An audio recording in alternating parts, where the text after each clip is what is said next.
Hey guys, we are back updating the power rankings for the Amazing Race 36 following episode 9, the penultimate episode of the season. And this was a pretty interesting episode here as we got a pretty interesting end game being set up here, but we'll get to that more in a moment. But there are 5 teams to talk about, and let's waste any more time. Let's get right into the video. So starting off at number 5, we have the boots from this week, and here we have Yvonne and Melissa. And this isn't too shocking, as I feel like they were pretty under the radar for a lot of the season. We got the setup in this episode to them like being in the middle of the pack, only to fall further behind. And they're pretty much in the back of the pack the entire leg, where even though they did technically start off in 4th place, they quickly fell to last place by the end of the first roadblock, and they're really not able to recover, where they're pretty much in the back for the rest of the way. And while it did seem a little close at the end between them and Amber and Vinny, I feel like it was pretty apparent that they were going to be coming up just short.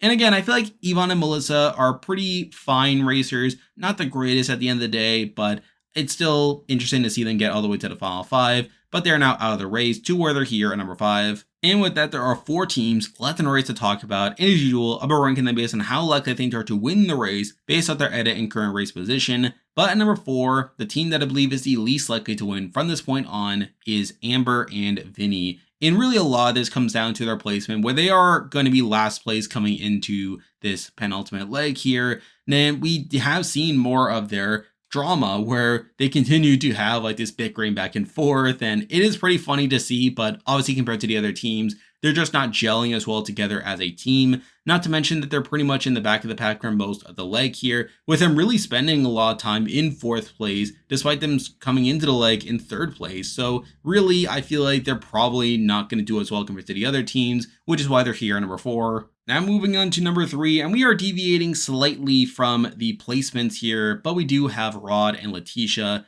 Now, Rod and Letitia do get 2nd place in this leg, despite them coming into it in last place, where we do see them doing pretty well on their way during the first roadblock, getting up to 3rd place there. We also see them doing pretty well after the seed task, where they're able to jump up to 2nd place, and they're able to maintain that the rest of the way. You also have Rod doing pretty well on the 2nd roadblock, which is all pretty good. And again, I feel like this was a pretty solid leg for them. And you could argue that they could ride this wave into the end game, considering they had the momentum right now. But I still feel like compared to the other teams, they're still kind of high variance. I mean, they still came into the leg in last place, so I'm not too sure what to make of that. But for now, I do have them here at number 3. Now moving on to number 2, and here we have Juan and Shane. And I feel like Juan and Shane are a pretty steady team, where even though they've had like their inconsistent moments, I feel like they were a bit more consistent on this leg, where they came into it in 2nd place. They do slide to 3rd place, but I feel like that's not as big of a variance compared to Rod and Letitia. They've also gotten pretty solid personal content, where in this episode they talked about playing for their families, which I feel like is a bit better than what Rod and Letitia got in this episode.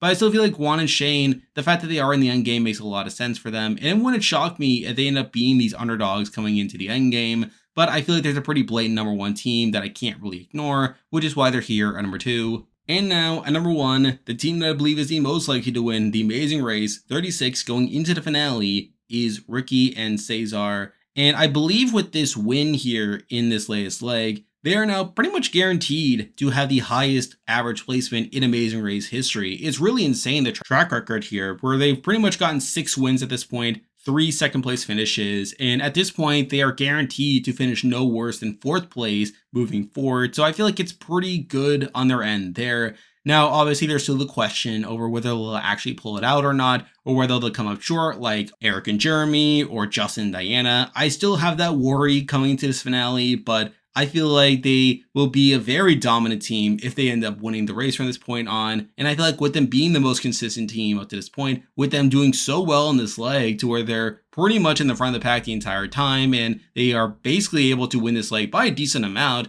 it wouldn't shock me if they end up winning anyway. And plus, they've been getting pretty strong personal content, and I feel pretty good about them at this point to where they're here at number 1. And there we go, that'll do it for this week's video. If you like this content, be sure to like and subscribe, really helps out with the channel. Now, after the season ends, I plan to do a team ranking, where I rank all these teams based on how they did over the course of the race, so looking forward to that. I'm covering Survivor 46 still, so if you wanted to see weekly power rankings for that, you can check it out there. I'm on Patreon and have a YouTube membership now, so if you want to consider supporting the channel, feel free to click the links in the description. And you can also join the Discord server by also clicking the link in the description. There's a lot of stuff coming your way, but for now, that is the video. See ya.